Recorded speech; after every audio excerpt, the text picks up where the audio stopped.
Hey, what's up everybody, and welcome back to News Dose. And did the PlayStation 5 just get worse? Yeah, that might sound harsh, but currently there is a new PlayStation 5 circulating that's about 300 grams less than the original PlayStation 5 model. We have talked about this on the channel before, but there was this big mystery on why exactly is this new PlayStation 5 so much lighter than that original model. Well, that mystery has now been solved, and the findings not only were interesting, but it has the community just a little bit concerned. So we will go over all of that today. Now, also, Xbox entered an interesting partnership that could end up helping them out over in the UK with the Xbox Series S and Xbox Series X this generation. This could actually end up being very beneficial for the Xbox brand over in the UK, so we will talk about all of that plus plenty more. Per usual, we have a lot to go over, so let's just go and jump right into our first topic of the day, and this is actually about a Game Boy Advance game, and no, you did not hear that wrong. A brand new Game Boy Advance game is in development by the name of Good Boy Galaxy. Now, even though this game is coming to the Game Boy Advance, it will also be coming to the Nintendo Switch as well as Steam, so you have plenty of options to play this game. But this one's actually a new Kickstarter game. But this game really did grab my attention immediately with that Game Boy Advance hook. Here we are in the year of 2021, and I guess we're going to have a new Game Boy Advance game in development, and just how cool is that? Now, I grew up with the Game Boy Advance, and to this day, it is one of my all-time favorite consoles. I actually still play this on occasions because, well, it's just a timeless overall handheld console. You look at these things, and because of the art style with Game Boy Advance games, they did age incredibly well, especially if you installed a new IPS screen. They really do look phenomenal with an IPS screen installed. But beyond that, Good Boy Galaxy actually does look like a pretty good game. Good Boy Galaxy is being explained as a new exploration-focused adventure platform game inspired by games such as Cave Story as well as Metroid. In other words, this is a Metroidvania-style game, and with this genre just kind of exploding in popularity in recent years, I think a lot of people are going to be interested in this particular game. In fact, it's actually already achieved its Kickstarter goal. I know for myself, I'm going to have to keep an eye on this one because I really do like the Game Boy Advance as well as Metroidvania style of games. So I'll be curious to see how this one turns out. But if you are interested in Good Boy Galaxy, make sure to go check out their Kickstarter, which I will leave in the description below. Now, we also got a couple of game ratings to talk about, and the reason that we talk about these is because a lot of the times when a game gets rated, well, a release date gets announced shortly thereafter. And well, two interesting games have now been rated, so yeah, let's just go ahead and check this out. First up, we have Digimon Survive, which received a rating over in Australia. And that one is really intriguing because it was just here recently that on the official fiscal report for Toei Animation, they did say that Digimon Survive was not going to release for PC, PlayStation 4, Xbox, and the Switch until 2022. And even though they haven't necessarily announced anything official yet, it does seem like that it's probably slated for a 2022 release, which is definitely disappointing, especially for fans that's been waiting on this game for like years and years now. I'm actually pretty optimistic about Digimon Survive. It's this strategic RPG similar to games like Fire Emblem and in the Disgaea franchise. I think Digimon could really work well in a genre like this, so I think that there's potential there. But this game has been delayed several years in a row, so to see a rating just suddenly pop up for Digimon Survive, that's going to be very welcome news for a lot of fans out there. We might get an official release date, hopefully, here soon. Now, as for this other game, Disco Elysium, the final cut was actually rated for the Nintendo Switch, Xbox One, and then the Xbox Series. And this is very welcome news considering that Disco Elysium is actually one of the best rated RPGs to release in recent years. When it originally released back in 2019, it was widely viewed as one of the best RPGs of that year, receiving a 91 overall score on Metacritic. Now, with that said, it did come to the PlayStation 5 earlier this year as a timed exclusive, and this game is kind of similar to Planescape Torment. Now, a lot of people will view that as one of the best RPGs of all time, and even though it's not really a combat-heavy game in terms of story, it's excellent. And that's what you're going to get out of Disco Elysium. So this is a very welcome addition for the Nintendo Switch and Xbox when it does eventually release. And with it now getting a rating, we're probably going to get a release date here soon.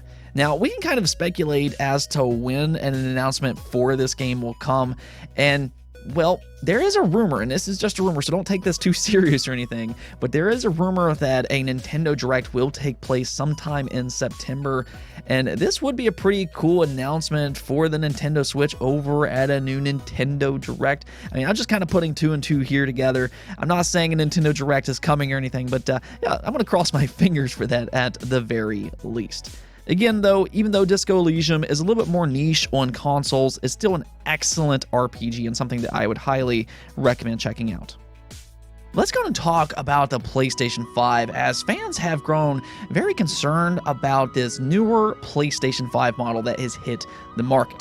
Now, as of recent, there has been some reports that a new PlayStation 5 model has been circulating, and this new model is about 300 grams less. And this was a very quiet modification by Sony. They went ahead and pushed out this new PlayStation 5, but didn't really give us any kind of information as to exactly what had changed. So up to this point, there's been this big mystery on why is this new console 300 grams less than the original PlayStation 5. As I've said in the past, that's not an insignificant amount at all, so I was curious to see exactly what had changed with this new PlayStation 5, and well, thanks to Austin Evans over on YouTube, we now know that answer, though I'm not exactly sure fans are too happy with the answer that they found. So Austin Evans over on YouTube did a wonderful video on this, and I will leave a link to that in the description below. I highly recommend checking out his video on this topic because they do a phenomenal job covering this. But yes, Austin Evans went ahead and purchased a new PlayStation 5 to compare to the original model. Now, of course, we've already gotten reports about that thumb screw that they added to the stand of the PlayStation 5, which is a very welcome addition. But with Austin Evans here, we did also find out about a couple of other interesting changes made to the PlayStation 5. One being the fan itself. It does seem to be using a different fan, which actually makes the new PlayStation 5 model just a little bit quieter. So that's actually a welcome addition, even if it's not a major improvement. However, and this is where things start to get a little bit more concerning, because they did find out that the new PlayStation 5 model actually runs a little bit hotter than the original. Based off their test, it does run about 3 to 4 degrees Celsius higher, which that doesn't seem like a major difference, but that could range even more depending on how long you play games or where you sit your consoles. It is at least notable, to say the least, especially the further they dug into this console. So as they continue to open up the console, they did find a few other changes, including the Wi-Fi. It does seem to have a different Wi-Fi setup, though they don't know exactly as to what is different just yet. But what was most interesting was why this console is 300 grams less, and that is because the heatsink is much smaller in the newer model. Yes, as you can see here in the newer model compared to that original, it does have a much smaller heatsink and also lacks that copper coating, which explains not only why this thing weighs less, but also why it's outputting more heat. So right away with that information, they immediately started to say, that does not seem to be very wise, and actually, let's just go and check out what Austin Evans had to say. There is no scenario which this is good. Technically, if Sony is able to get usable, good performance out of this smaller, lighter heatsink, they save money and should be okay. But we know that even with a very brief test, this one runs hotter, which makes sense because I'm sure the chip inside is the exact same. Then later on, Austin Evans had this to say. The PlayStation 3 specifically was a console that when it came out, every different time they updated it, it got worse and worse and worse and worse. The very first update we've seen less than a year into the PlayStation 5, I don't think that there's any argument that this is a worse console, at least for thermals and for the cooling. And that right there is why the internet is going so crazy about this. I think that with this generation in specific, there's already been some concern with heating issues. I mean, the PlayStation 5 and the Xbox Series X, I mean, these are powerful consoles, and there's always been that concern of how are they going to cool these at a reasonable price. That's one of the reasons that we're seeing the Xbox Series X and the PlayStation 5 just so much bigger than consoles that we've seen in the past. So I think there's already been kind of this concern among fans, and now to see less than a year in, Sony's already cut back on some of the cooling with the PlayStation 5 and made that heat sink even smaller, and it's going to make this console run even hotter. Yeah, that's not probably going to sit well with fans. I mean, they're still paying $500 for this console, or $400 for that digital version, and here it's worse than the console that came out the year before for the same price. Yeah, fans are reacting to that about as you would expect. Now, with that said, Sony's a big organization, and I'm sure that they've done plenty of testing on this new PlayStation 5 model to make sure it's okay. And even though it is running a little bit hotter, I'm sure Sony must have some confidence in this newer model, or else they wouldn't have put it out on the market. In other words, it's not going to melt or anything. Obviously, Sony did this to cut down on the price of the PlayStation 5, and it does make sense now, with Sony recently stating that the PlayStation 5 is now profitable per unit sold. Before this, they were actually selling the PlayStation 5 at a loss, and now that they've reported that they are actually profitable, it does make sense with this most recent report. They're just using cheaper material to make the PlayStation 5.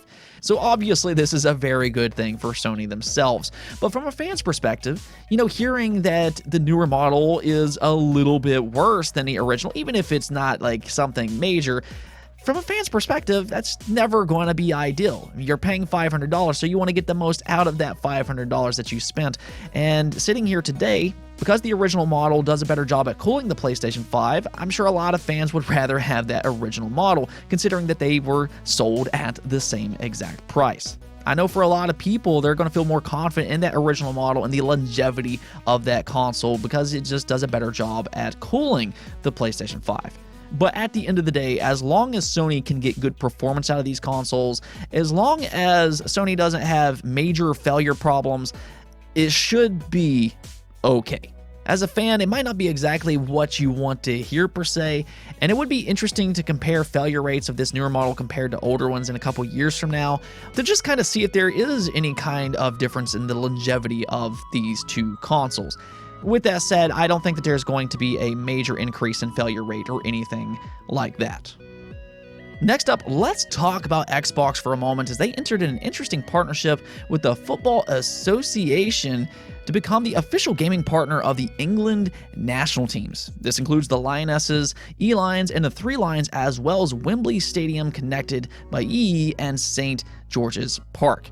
And right away, I know some of you are kind of wondering, well, why is this interesting at all? And well, that's because football, or otherwise known as soccer in America, this is the biggest sport in the entire world. So with Xbox becoming the official gaming partner for England national teams, that's actually a pretty nice little move for Xbox and their marketing team.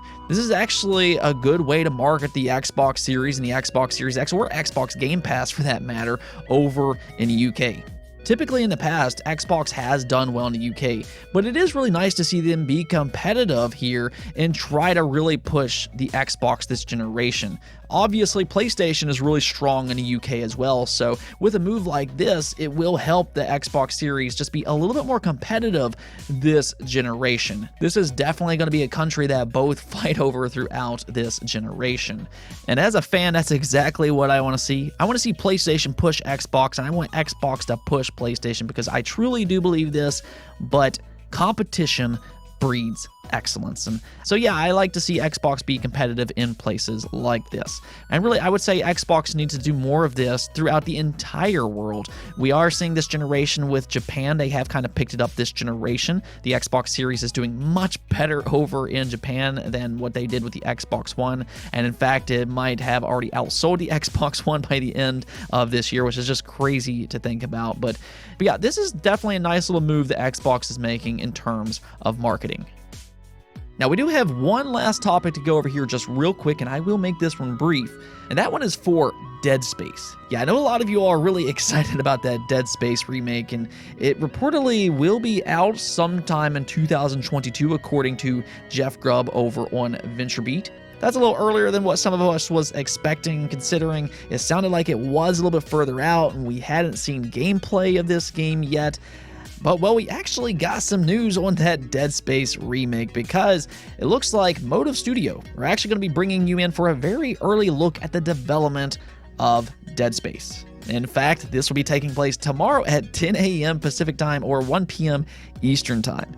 So instead of hearing me talk about it, you can go ahead and set your alarm for tomorrow on August 31st. I know for me, I'm pretty excited to see more about this Dead Space remake, and hopefully we get some interesting stuff here tomorrow and maybe even some gameplay. So again, check that out tomorrow at 10 a.m. Pacific time or 1 p.m. Eastern time over on Twitch.